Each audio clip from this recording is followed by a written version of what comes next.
sisters who are here in this facility, and also our brothers who are in the Bucor. And he was so concerned about you, and the dates are coming, for Ramadan very soon, maybe a day or two, but he already gave me some for my own personal consumption. So I'm sharing my personal consumption to you, 1 box for you, 1 box for the brothers at Bucor in Muntinlupa. So you'll have at least something for the start of Ramadan. But as soon as I get those boxes of dates, I will also come here and see the good general and deliver it to all of you, so you'll have something for Ramadan. We will do our best to lighten your load here and in this facility. With the good general, we are working together. And rest assured, hindi kayo napababayaan dito. Lalong-lalo na by the leadership here and the administration in this facility. I assure you that, and I told our brothers in Bucor weeks ago when I visited them, I told them, if you can assure me, as the President's Advisor of Muslim Affairs, that you will behave properly, conduct yourself according to Islamic practice, respect duly constituted authorities, and you work with them, and this is a facility where the administration is so compassionate to you, and I asked them that if they can do that. And in unison, General said, they will do it. So if you do this, I will regularly visit with you here in Bucor. And now, I'm asking the same question to our sisters. If you do the same, I will regularly visit with you here in this facility. Not just now, but regularly. I know the heat of the sun is catching up with you, with all of us, so I will not talk at length, but let me just tell you a few things that we are doing for our Muslim brothers and sisters, based on the marching orders of the President, which is to attend to our Muslim constituents and the Muslim communities, their issues and concerns. So 3 very important executive memos I have already given to the President, and it can now be declared public because I've submitted this to members of the Cabinet, the Senate, friends of mine, and also congressmen friends and women friends of mine. First is the Ramadan executive clemency, which concerns you, all of you. And when I took this up with the good general, he was very appreciative of this. At least, meron nag-i-initiate na ito. And when I first touched base with the Executive Secretary, former Chief Justice of the Supreme Court, Lucas Bersamin, he told me, go. Up to now, they still call me governor because I was governor at one time in Tawi-Tawi. Sabi niya, go, maganda ito, initiative. Sabi niya, why don't you take it up with the Department of Justice? And, Allah is so great. If your mind and your heart is pure of intention, He makes things faster and easier for you. General, as I walked out of the office of the Executive Secretary, there was Boying Remulia, the Secretary of Justice, just outside. So I went to see him. I told him we were friends from way back UP days. I told him, Boying, I just came from the office of the Executive Secretary, and I told him about this idea, this proposal I have, to have a Ramadan executive clemency for Muslim. So I told him, meron na tayong pardon sa mga Christian brethren natin and sisters. Bakit wala naman sa Muslim? Sabi niya, go, that's a good idea. So he immediately called the Department of Justice and directed his 2 undersecretaries, Jojo Cadiz and Dio Marco, to assist me to prepare the important executive memo from the President, which I availed the good general copy, and it is already with the President. And Ramadan, hopefully, will be the fun sighting of the moon, as you know, will be March 11. And if it's a sighted, then the following day, March 12, will be the start of Ramadan.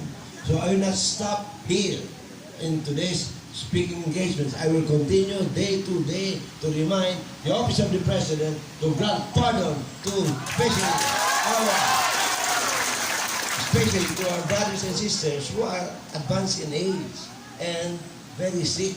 Yun ang priority sa yun na kay General and the others. And with a compassionate president, as I know him, up close and personal, President Bongbong Marcos, I think we will make this first historic action of any president, the first time yan pag nangyari.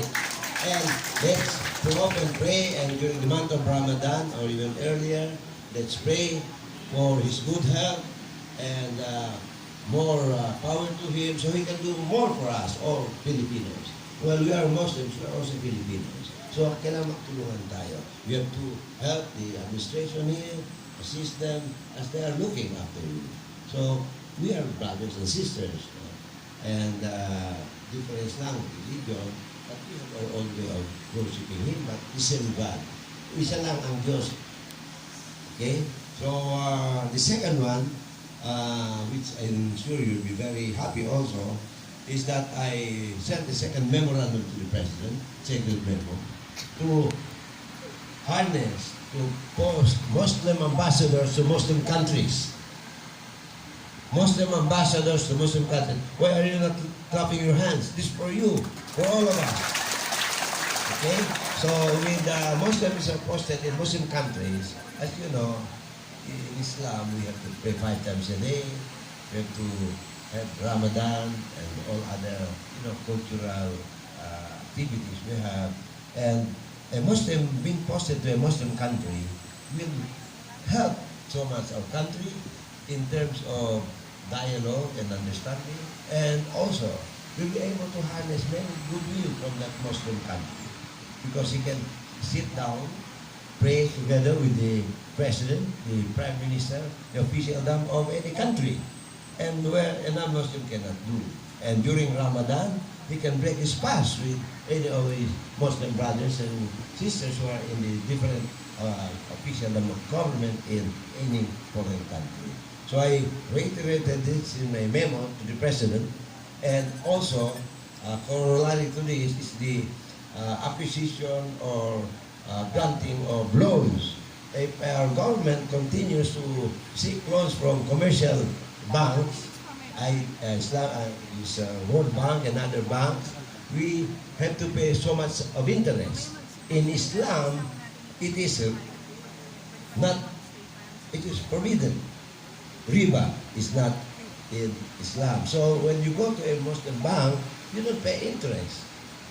And that is one other feature why we have to post Muslim ambassadors in Muslim countries.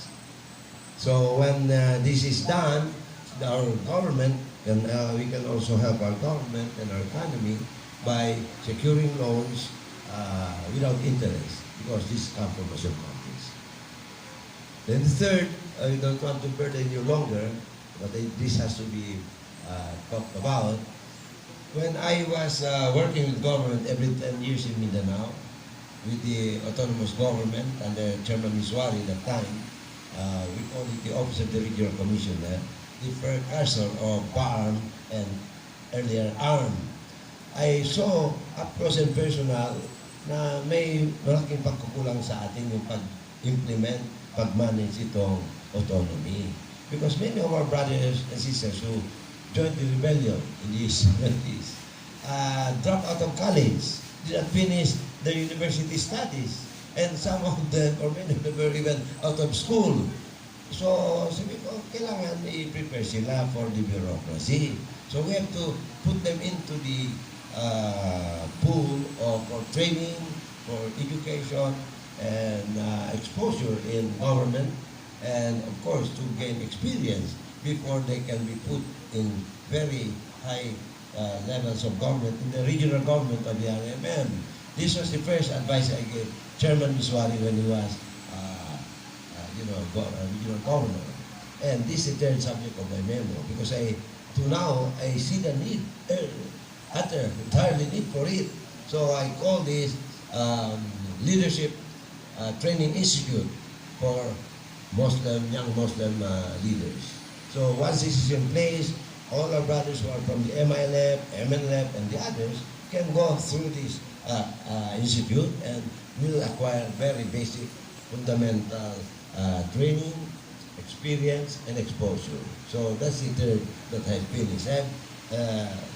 That's three. I still have 8 that will be the subject of my next meeting. General, it's more on socio-economic for the Muslims in the South. As the President said, anything for our Muslim constituents and their concerns in their community is your concern. That's your call. Thank you very much, and may Allah bless us all and grant you a very happy, peaceful Ramadan throughout this month of Ramadan. Thank you.